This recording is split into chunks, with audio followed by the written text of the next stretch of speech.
सीताराम, सभी को स्वागत है आपका चैनल ईसीजी लर्नोलॉजी के अंदर। आज अपन बात करने वाले हैं causes of the ST elevation. ST इससे पहले अपन ने कंप्लीट कर लिया था, एसटी एलिवेशन के बारे में नॉर्मल चीजें सारी देख ली थी। तो अपना टॉपिक है एसटी एलिवेशन के कॉजेज। ठीक है, एसटी सेगमेंट जो है उसमें दो टाइप की एबनॉर्मलिटी हो सकती है, एसटी एलिवेशन और एसटी डिप्रेशन। अगर एसटी एलिवेशन होता है तो किस किस कारण की वजह से एसटी एलिवेशन हो रहा है वो आज अपन देखेंगे, और किस टाइप का आपको एसटी एलिवेशन देखने को मिल सकता है वो भी आज अपन देखेंगे। क्योंकि ईसीजी के अंदर एसटी एलिवेशन जो है वो आपको देखने को मिल जाता है, पर उसको आइडेंटिफाई करना कि किस रीजन की वजह से, किस बीमारी की वजह से, या अलग अलग डिजीज के अंदर अलग अलग टाइप का एसटी एलिवेशन देखने को मिलता है। तो उस एसटी एलिवेशन को आइडेंटिफाई करना है, आप आज अपन को सारा चीज सीखनी है। तो कोई भी अगर डाउट आता है तो आप पूछ सकते हैं कमेंट सेक्शन में। तो स्टार्ट करते हैं अपन causes of the ST elevation. Most important topic है तो इसको आपको ध्यान से देखना है, क्योंकि एक एक कॉज जो है मोस्ट इंपॉर्टेंट है। अब स्टार्ट करते हैं causes of the ST elevation. First अपन बात करते हैं एसटी एलिवेशन के कॉजेज की। तो पहला जो है, सबसे मेन रीजन जो है, अगर आपको ईसीजी में एसटी एलिवेशन दिखता है तो सबका मेन रीजन जो है उसका वो है एक्यूट एमआई। एक्यूट एमआई का मतलब एक्यूट मायोकार्डियल इन्फार्क्शन। मतलब कि किसी पेशेंट के अगर करंटली हार्ट अटैक आता है, सडन हार्ट अटैक आता है, तो कुछ दिनों तक उसके क्या है, एसटी ईसीजी के अंदर एसटी सेगमेंट एलिवेटेड दिखता है, मतलब ऊपर की तरफ उठा हुआ दिखता है। क्यों? एसटी मायोकार्डियल इन्फार्क्शन है, मतलब कि जो मायोकार्डियम लेयर है उसकी क्या हो गई है, डेथ हो गई है, इलेक्ट्रिकल एक्टिविटी प्रॉपर नहीं हो पा रही है, जो हार्ट का रिपोलराइजेशन डिपोलराइजेशन बिगड़ चुका है। तो ईसीजी के अंदर आपको क्या देखने को मिलता है, एसटी सेगमेंट अपनी जगह से ऊपर उठा हुआ दिखता है। ठीक है, बेस लाइन से ईसीजी जो है, आप जब नॉर्मल ईसीजी देखेंगे तो उसके अंदर आपको एसटी एलिवेशन जो है, एसटी सेगमेंट जो है वो नॉर्मल दिखता है। देखो बेस लाइन पे दिखता है, ये बेस लाइन पे अगर इसकी जगह से ऊपर उठ रहा है तो उसको अपन क्या बोलेंगे, एसटी सेगमेंट एलिवेशन। तो अगर ईसीजी में एसटी एलिवेशन दिखता है तो उसका सबसे मेन रीजन जो है, अगर अपन बात करें तो वो क्या है, एक्यूट एमआई। पर एक्यूट एमआई के अंदर किस टाइप का आपको एसटी एलिवेशन दिखेगा वो आपको ध्यान से देखना है। देखिए, अगर किसी पेशेंट के सडन हार्ट अटैक आया है, एक्यूट एमआई है, तो आपको मेनली टॉमस्टोन पैटर्न का, ठीक है, यहाँ पे ध्यान रखना, कॉन्वेक्स या टॉमस्टोन पैटर्न का एसटी सेगमेंट आपको देखने को मिलेगा। कॉन्वेक्स और टॉमस्टोन पैटर्न क्या होता है, देखिए आपको टॉमस्टोन पैटर्न क्या होता है, जैसे आपने फॉरेन वगैरह में देखा होगा, लोग जब मर जाते हैं तो उसके बाद में एक उनको कैफीन में दबाने के बाद में एक वो होता है पत्थर सा जो बना हुआ रहता है, उस पत्थर की शेप का जब आप इस मॉर्फोलॉजी को देखेंगे तो यहाँ पे जो पत्थर थोड़ी सी इसकी जो शेप है वो थोड़ी पत्थर की जैसी है, इसलिए इसको अपन टॉमस्टोन पैटर्न कहते हैं, आपको ध्यान रखना है। जो एक्यूट एमआई है उसको आइडेंटिफाई कैसे किया जाता है, या तो पेशेंट के क्या होगा, टॉमस्टोन पैटर्न देखने को मिलेगा, या फिर एसटी सेगमेंट एलिवेशन होगा, पर किस टाइप का होगा, कॉन्वेक्स। कॉन्वेक्स का मतलब जो देखिए यहाँ पे एसटी एलिवेशन देखो, ये कॉन्वेक्स है और ये कॉनकेव है, तो कॉन्वेक्स टाइप का यहाँ पे आप देखेंगे तो ये कैसा है, कॉन्वेक्स टाइप का एसटी एलिवेशन। यहाँ पे भी अगर आप देखोगे तो कैसा है, कॉन्वेक्स टाइप का एसटी एलिवेशन है। तो अगर कॉन्वेक्स टाइप का एसटी एलिवेशन दिखता है या टॉमस्टोन पैटर्न अगर आपको ईसीजी में दिखता है तो आपको ध्यान रखना है वो उस पेशेंट के क्या है, एक्यूट एमआई है। ठीक है, और उसको साथ ही साथ आपको ट्रीटमेंट देना है। नेक्स्ट अपन बात करते हैं एसटी सेगमेंट एलिवेशन की। तो एक्यूट पेरिकार्डाइटिस के अंदर भी आपको जो है एसटी सेगमेंट एलिवेटेड दिखेगा। एसटी सेगमेंट एलिवेटेड दिखेगा, पर किस टाइप का दिखेगा, इसमें आपको देखने को मिलेगा कॉनकेव और सैडल बैक। कॉनकेव का मतलब देखिए यहाँ पे मैंने बताया, ये जो है कॉन्वेक्स एंड ये कॉनकेव। तो कॉन्वेक्स टाइप का किसमें दिखता है, एक्यूट एमआई में, और कॉनकेव टाइप का किसके में दिखता है, एक्यूट पेरिकार्डाइटिस। एक्यूट पेरिकार्डाइटिस का मतलब, पेरिकार्डाइटिस का मतलब क्या होता है, पेरिकार्डियम लेयर के अंदर सडनली इन्फ्लामेशन अगर हो जाता है, ठीक है, कोई इन्फेक्शन की वजह से या किसी भी कारण की वजह से अगर इन्फ्लामेशन आ जाता है तो उस पेशेंट के क्या है, आपको एसटी सेगमेंट एलिवेशन दिखता है, किस टाइप का, कॉनकेव या सैडल बैक। सैडल बैक का मतलब यहाँ पे क्या है, देखा आपने घोड़ा देखा, घोड़े के पीछे जो बैठते हैं तो वो नाल जो होती है जिसपे बैठते हैं वो थोड़ी सी कॉनकेव टाइप की होती है, जिसपे जो आदमी रहता है वो बैठता है, तो जो नाल होती है तभी उसको बोला सेटल बैक, मतलब उसके पीठ पे जो रखते हैं तो वो उसको अपन सेटल बैक कहते हैं। तो सेटल बैक टाइप का आपको एसटी सेगमेंट एलिवेशन देखने को मिलता है। तो अगर आपको देखिए यहाँ पे आपको मॉर्फोलॉजी देखनी है, ये अपनी पी वेव है, देन उसके बाद में ये पीआर सेगमेंट है, इसके बाद में ये क्यूआरएस बना, और क्यूआरएस जो है सीधा नीचे से ऊपर की तरफ जाता है, ये जो शेप बन रही है ये क्या है, कॉनकेव है। तो ये कॉनकेव टाइप का आपको क्या देखने को मिलता है, एसटी सेगमेंट एलिवेशन देखने को मिलता है, और इसी को अपन क्या बोलते हैं, सैडल बैक पैटर्न भी इसको बोलते हैं। तो कॉनकेव या ST segment saddle back pattern अगर आपको ईसीजी में देखने को मिलता है तो उस पेशेंट को क्या आइडेंटिफाई करना है, पेशेंट के क्या है, एक्यूट पेरिकार्डाइटिस है। अब एसटी एलिवेशन के अलावा भी आपको दो चीज अलग से देखने को मिलती है, वो चीज आपको ध्यान रखनी है। देखिए, अगर किसी के एक्यूट एमआई होगा तो उसके कॉन्वेक्स और टॉमस्टोन पैटर्न देखने को मिलेगा, उसके साथ में आपको reciprocal ST depression in opposite leads. मतलब कि एग्जाम्पल लीजिए, किसी के एंटीरियर एमआई है, एंटीरियर किसी के हार्ट अटैक आया, पर किस पार्ट के अंदर आया, एंटीरियर पार्ट के अंदर, ठीक है, हार्ट का जो एंटीरियर पार्ट है उसके अंदर हार्ट अटैक आया, तो उसका जस्ट अपोजिट कौन सा हुआ, इन्फीरियर पार्ट। तो एंटीरियर कौन सी लीड्स होती है, V3 और V4। तो V3 और V4 के अंदर तो क्या दिखेगा आपको, एसटी सेगमेंट एलिवेशन। और उसकी जस्ट अपोजिट लीड्स कौन सी होती है, इंफीरियर लीड्स। इंफीरियर लीड्स कौन सी होती है, सेकंड, थर्ड और AVF। तो उनके अंदर क्या दिखेगा, एसटी सेगमेंट डिप्रेशन। तो यहाँ पे आपको ध्यान रखना है, मतलब MI जो होती है उसकी खास बात यही है कि अगर आपको एंटीरियर के अंदर पॉजिटिव दिख रहा है, एंटीरियर के अंदर एसटी एलिवेशन दिख रहा है, तो उसके जस्ट अपोजिट जो लीड्स होगी उनके अंदर क्या दिखेगा, डिप्रेशन। उसी को अपन क्या बोलते हैं, रेसिप्रोकल चेंजेस। तो रेसिप्रोकल चेंजेस से आप पता कर सकते हो भाई पेशेंट के, कंफर्म कर सकते हो कि पेशेंट के दिक्कत है या नहीं है, MI हुआ है या नहीं है। क्योंकि रेसिप्रोकल चेंजेस आपको कंफर्म हो जाएगा कि पेशेंट के अगर रेसिप्रोकल चेंजेस आ रहे हैं इसका मतलब उसके MI है। तो ध्यान रखना है, एसटी एलिवेशन तो किसमें दिखेगा, जिस पार्ट के अंदर MI होगी, और उसके जस्ट अपोजिट वाले पार्ट के अंदर क्या दिखेगा, देखने को मिलेगा एसटी सेगमेंट डिप्रेशन। तो उसी को क्या बोलेंगे, रेसिप्रोकल चेंजेस। तो वैसे लिखा कॉन्वेक्स और टॉमस्टोन पैटर्न, और उसके साथ में क्या, reciprocal ST depression in opposite leads. ये जो दो पैटर्न बन रहे हैं ये किसके हैं, एक्यूट MI के। नेक्स्ट अपन बात करते हैं एक्यूट पेरिकार्डाइटिस। तो एक्यूट पेरिकार्डाइटिस के अंदर आपको कॉनकेव और सैडल बैक टाइप का, देखो ये है अपना कॉनकेव और सैडल बैक टाइप का एसटी एलिवेशन देखने को मिलता है। उसके साथ में आपको PR सेगमेंट डिप्रेशन, देखिए ये PR सेगमेंट है, ये कहां होना चाहिए था, यहाँ पे होना चाहिए था ये, पर यहाँ पे ना होने की वजह थोड़ा नीचे की तरफ जा रहा है। ये चीज ध्यान रखनी है, PR सेगमेंट का डिप्रेशन ओनली किसके अंदर होता है, एक्यूट पेरिकार्डाइटिस के अंदर होता है। तो एक्यूट पेरिकार्डाइटिस के दो क्राइटेरिया हो गए, पहला हो गया एसटी सेगमेंट एलिवेशन, कैसा एलिवेशन, कॉनकेव और सैडल बैक, और उसके साथ में PR सेगमेंट डिप्रेशन। ठीक है, मेनली ऑलमोस्ट सारी लीड्स के अंदर देखने को मिलता है। और जो अपन बात करें MI की, इन दोनों में भी अगर अपन कैसे आइडेंटिफाई करें, अगर दोनों में एलिवेशन दिख रहा है तो कैसे आइडेंटिफाई करेंगे, एक तो पैटर्न से भाई कौन सा पैटर्न आ रहा है, प्लस इसके साथ में एक बेनिफिट और है, देखो MI होगी तो जिस एरिया के अंदर है उन्हीं लीड्स के अंदर दिखेगा, और अगर किसी के पेरिकार्डाइटिस होगी तो ऑलमोस्ट सारी लीड्स के अंदर जो है एलिवेशन देखने को मिलेगा। तो इससे आपको आइडेंटिफाई हो जाएगा कि पेशेंट के पेरिकार्डाइटिस या MI है। नेक्स्ट अपन बात करते हैं अर्ली रिपोलराइजेशन, मतलब किन्हीं पेशेंट के अर्ली रिपोलराइजेशन हो, ये मेनली यंग पेशेंट्स के अंदर होता है, जो हार्ट है वो थोड़ा रिपोलराइज थोड़ा जल्दी कर लेता है। अर्ली यानी पहले रिपोलराइजेशन है, रिपोलराइजेशन करना, तो पहले अगर रिपोलराइज कर लेता है तो जिस वजह से आपको एसटी सेगमेंट थोड़ा सा ऊपर की तरफ उठा हुआ दिखता है, तो आपको एक नोच टाइप का, देखो यहाँ पे आपको देखना है P, फिर QRS के बाद में यहाँ पे इस पॉइंट को अपन क्या कहते हैं, J पॉइंट। तो J पॉइंट अपनी जगह से ऊपर की तरफ उठ जाता है और एक नोच बन जाती है। ठीक है, इस नोच को अपन क्या कहते हैं, फिश हुक पैटर्न। क्या कहते हैं, फिश हुक पैटर्न। तो आपको फिश हुक पैटर्न आपको देखने को मिलेगा, इसी को अपन फिश हुक पैटर्न कहते हैं। तो यहाँ पे आपको ध्यान रखना है, अगर अर्ली रिपोलराइजेशन है किसी पेशेंट के तो आपको इस टाइप का एसटी एलिवेशन दिखेगा, यहाँ से एसटी सेगमेंट अपनी जगह से ऊपर उठा हुआ है, और कैसा पैटर्न बन रहा है यहाँ पे, फिश हुक पैटर्न बन रहा है। तो notching of the J point, मतलब J पॉइंट यहाँ पे तो कैसी नोच टाइप बन रही है, तो इसको क्या बोलेंगे, notching of the J point. तो J पॉइंट की क्या हो रही है, नोच हो रही है, और उसके साथ में फिश हुक पैटर्न देखने को मिलेगा, इसको अपन क्या कहते हैं, फिश हुक पैटर्न कहते हैं। तो तीसरा हो गया अपना एसटी एलिवेशन, कौन सा, फिश हुक पैटर्न। पहला कॉन्वेक्स टॉमस्टोन पैटर्न, दूसरा कॉनकेव सैडल बैक, और तीसरा हो गया अपना फिश हुक पैटर्न, या फिर अपन बोल सकते हैं notching of the J point. Next अपन बात करते हैं ब्रुगाडा सिंड्रोम। देखिए ब्रुगाडा सिंड्रोम का मतलब क्या है, देखो एक ऐसे कंडीशन है, एक कंजेनिटल डिजीज रहती है, जन्मजात बीमारी रहती है, जिसके अंदर जो अपने आयंस रहते हैं, उनके जो चैनल्स रहते हैं, जैसे आपको पता है सेल को डीपोलराइज रिपोलराइज करने के लिए आयंस का एक्सचेंज होना जरूरी है। आयंस आते हैं जाते हैं, जैसे पोटेशियम जाता है सेल से बाहर और सोडियम और कैल्शियम अंदर आते हैं। ठीक है,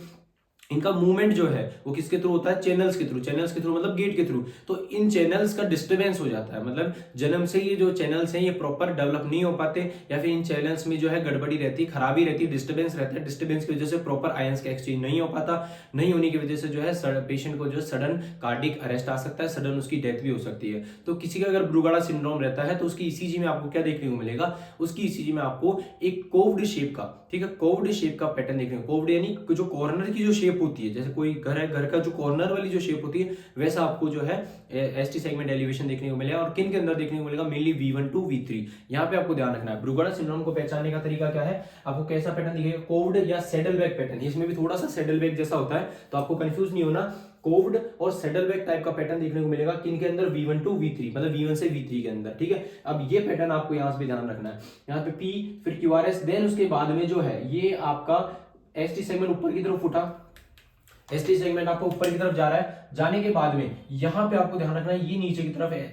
टी वेव जो है इन्वर्जन आएगी, मतलब ये जो पैटर्न बन रहा है इसको अपन क्या कहते हैं, कोव्ड पैटर्न। और यहाँ पे भी आप देखिए, यहाँ पे क्यूआरएस के जस्ट बाद में क्यूआरएस से ही सीधा ऊपर की तरफ एसटी एलिवेशन गया और फिर नीचे सीधी टी वेव इन्वर्जन आ गई, तो इसको अपन क्या कहते हैं, कोव्ड पैटर्न कहते हैं। दोनों क्या है, ये कोव्ड पैटर्न है। कहने का मतलब इसको सैडल बैक भी, क्योंकि यहाँ पे क्या बन रही है, एक बैक बन रही है, तो इसलिए सैडल बैक भी कह रहे हैं। तो कोव्ड पैटर्न है आपको देखने को मिलेगा। अगर आपको पूछे कि कोव्ड शेप का पैटर्न किसके अंदर देखने देखने को मिलता है, तो आपको ध्यान रखना है कि इसमें ब्रूगाडा सिंड्रोम के अंदर, और कौन सी लीड्स के अंदर, मेनली ये V1 to V3 के अंदर ही देखने को मिलता है, इस चीज का आपको ध्यान रखना है, ठीक है। नेक्स्ट अपन बात करते हैं प्रिंसमेंटल एंजाइना। प्रिंसमेंटल एंजाइना मतलब सडन अगर कोरोनरी आर्टरीज जो है वो नैरो हो जाती है, ब्लॉक हो जाती है, जिस वजह से पेशेंट के हार्ट को है प्रॉपर सप्लाई नहीं मिल पाती। प्रॉपर सप्लाई नहीं मिलने के कारण, सडनली नहीं मिलने के कारण क्या होता है, ईसीजी के अंदर एसटी सेगमेंट एलिवेशन देखने को मिलता है। पर ये एसटी एलिवेशन आपको थोड़ा सा सिमिलर किसकी तरह देखने को मिलेगा, अपने एक्यूट एमआई की तरह का ही देखने को मिलेगा, ठीक है। पर एक कुछ देर के लिए ही होगा। देखो एक्यूट एमआई का जो एसटी एलिवेशन है वो कंटिन्यू रहता है, बहुत दिनों तक रहता है। पर अगर अपन बात करें प्रिंसमेंटल एंजाइना की, प्रिंसमेंटल एंजाइना थोड़ी देर के लिए होता है, तो थोड़ी देर के लिए क्या आपको एसटी एलिवेशन देखने को मिलेगा, बाकी जो एसटी एलिवेशन वापस रिकवर हो जाएगा। तो ट्रांसिएंट एसटी एलिवेशन मतलब कुछ समय के लिए टेम्पररी एसटी एलिवेशन आपको देखने को मिलेगा।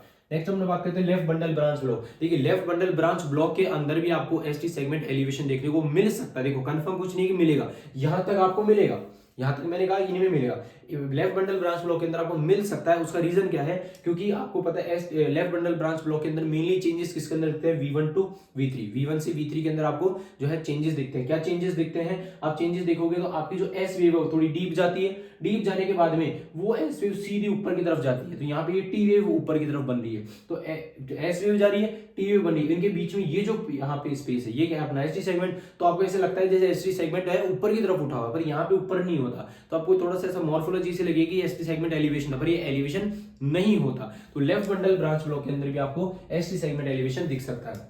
आपको ध्यान रखना है एसटी एलिवेशन कैसे दिखेगा, V1 से V3 के अंदर। इसमें किसमें दिखता है, सिर्फ V1 से V3 के अंदर deep S wave. S wave क्या है, यहाँ पे डीप है, उसके साथ में पॉजिटिव टी वेव, मतलब एस वेव डीप रहेगी और पॉजिटिव टी वेव देखने को मिलेगी, और आपको ऐसा लगेगा कि एसटी सेगमेंट अपनी जगह से ऊपर उठा हुआ है। यहाँ पे नेक्स्ट अपन बात करते हैं left ventricular aneurysm. Left ventricular aneurysm का मतलब लेफ्ट वेंट्रिकल जो है प्रॉपर, एन्यूरिज्म का मतलब वीक हो जाना या बल्ज हो जाना, मतलब लेफ्ट वेंट्रिकल का कुछ पार्ट जो है अंदर की तरफ आ जाए, या लेफ्ट वेंट्रिकल की वॉल जो है प्रॉपर काम ना करे, वीक हो जाए, कमजोर हो जाए। कमजोर होने की वजह से आपको एसटी सेगमेंट एलिवेशन देखने को मिल सकता है। कैसा, परसिस्टेंट, मतलब ST elevation, continue ST elevation देखने को मिलेगा with deep Q wave and inverted E wave. देखो इन दोनों में थोड़ा सा फर्क है, आपको इस चीज का ध्यान रखना है। यहाँ पे आपकी जो है क्यूआरएस कॉम्प्लेक्स थोड़ा सा वाइड है, यहाँ पे क्यूआरएस कॉम्प्लेक्स क्या रहता है, थोड़ा नैरो रहता है, ठीक है। और नैरो के साथ में हल्का सा एसटी एलिवेशन आ रहा है, और उसके साथ में क्या हो रहा है, टी वेव क्या आ रही है, इन्वर्टेड आ रही है। यहाँ पे आपको ध्यान देखना है। आपकी क्यूआरएस कॉम्प्लेक्स है, क्यूआरएस कॉम्प्लेक्स में सिर्फ ये क्यू वेव बनी, डीप क्यू वेव बनी, हल्का सा एसटी एलिवेशन आया, और उसके साथ में टी वेव इन्वर्जन आई। तो ये कब होता है, जब पेशेंट के क्या है, लेफ्ट वेंट्रिकुलर एन्यूरिज्म रहता है, तब ये पैटर्न देखने को मिलता है, ठीक है। इस पैटर्न को भी आपको ध्यान से देखना है। नेक्स्ट अपन बात करेंगे टाकुट्सुबो कार्डियोमायोपैथी। देखो टाकुट्सुबो कार्डियोमायोपैथी का मतलब क्या होता है, एक ऐसी कार्डियोमायोपैथी जिसके अंदर हार्ट जो है वो प्रॉपर्ली कॉन्ट्रैक्शन रिलैक्सेशन नहीं कर पाता। कब नहीं कर पाता, जब उस पर सडनली अगर वर्कलोड डाल दे, मतलब कोई पेशेंट है, अगर उसको अपन सडनली उस पर इतना सारा वर्कलोड डाल दे, उसको रनिंग कराए कंटिन्यू, अचानक से उस पर वर्कलोड डाल दिया कि कंटिन्यू काम करना है, आपको कंटिन्यू रनिंग करनी है, तो उसके हार्ट पे ज्यादा लोड पड़ेगा। लोड पड़ने की वजह से उसकी मायोकार्डियम लेयर जो है वो सडनली क्या हो जाएगी, प्रॉपर फंक्शनिंग नहीं करेगी, डिजीज हो जाएगी, या उसमें कोई डैमेज हो जाएगा। उसी को अपन क्या कहते हैं, टाकुट्सुबो कार्डियोमायोपैथी, और इसी को अपन ब्रोकन हार्ट सिंड्रोम भी कहते हैं। तो सडनली ज्यादा प्रेशर या वर्कलोड डालने की वजह से हार्ट की मायोकार्डियम के अंदर डैमेज हो जाता है, उसको अपन कहते हैं टाकुट्सुबो कार्डियोमायोपैथी। तो उसके अंदर भी आपको एसटी सेगमेंट एलिवेशन दिखेगा, पर कैसा दिखेगा, ST segment elevation with T wave inversion. मतलब नॉर्मल एसटी सेगमेंट एलिवेट दिख रहा है, थोड़ा सा ऊपर की तरफ दिख रहा है, उसके साथ में आपको टी वेव क्या दिख रही है, इन्वर्टेड नेगेटिव वेव देखने को मिलेगी, तो उसको अपन क्या कहते हैं, टाकुट्सुबो कार्डियोमायोपैथी। तो अगर इस टाइप का आपको पैटर्न दिखता है तो उसको आइडेंटिफाई करना है पेशेंट की क्या है, टाकुट्सुबो कार्डियोमायोपैथी। नेक्स्ट अपन बात करते हैं वेंट्रिकुलर पेस्ड रिदम। देखो वेंट्रिकुलर पेस्ड रिदम मतलब अगर किसी पेशेंट के पेस मेकर लगा देते हैं अगर अपन, ठीक है, पेशेंट का प्रॉपर हार्ट फंक्शनिंग नहीं करता, इलेक्ट्रिकल इंपल्सेस जनरेट नहीं करता, तो पेशेंट के अपन क्या लगाते थे, पेस मेकर। पेस मेकर मतलब जो आर्टिफिशियली जो इलेक्ट्रिसिटी दे, मतलब एक छोटा सा बॉक्स टाइप होता है, मशीन होती है, उसको अपन पेशेंट के हार्ट में प्लेस कर देते हैं, चेस्ट में, और वो क्या करता है, उसके तार जो है सीधे हार्ट के अंदर जाते हैं, हार्ट को इलेक्ट्रिकल इंपल्सेस देते हैं, और हार्ट प्रॉपर फंक्शनिंग करता है। तो वेंट्रिकल के अंदर पेस, मतलब वेंट्रिकल के अंदर अगर अपन उन लीड्स को लगा देते हैं, ठीक है, तो वेंट्रिकल के अंदर पेस मेकर लगा देते हैं, तो जिसकी वजह से क्या होगा, वेंट्रिकुलर बीट करेगा, कॉन्ट्रैक्शन करेगा।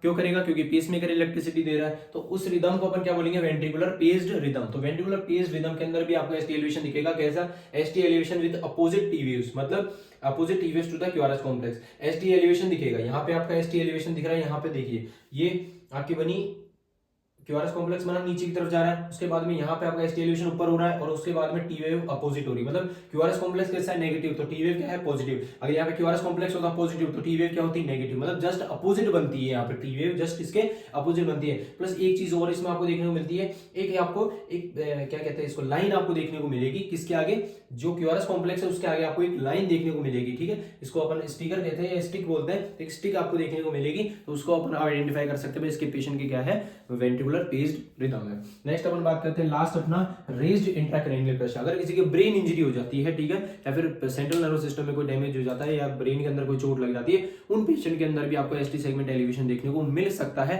किस टाइप का मिलेगा, ST elevation with concave shape and cerebral T waves. मतलब एसटी एलिवेशन और हल्का सा एसटी एलिवेशन देखने को मिलेगा, ज्यादा कुछ नहीं, हल्का सा एलिवेशन देखने को मिलेगा। उसके साथ में सेरिब्रल टी वेव्स, मतलब टी वेव्स आपको बहुत डीप देखने को मिलेगी, ठीक है, नीचे की तरफ डीप टी वेव देखने को मिलेगी एसटी एलिवेशन के साथ में।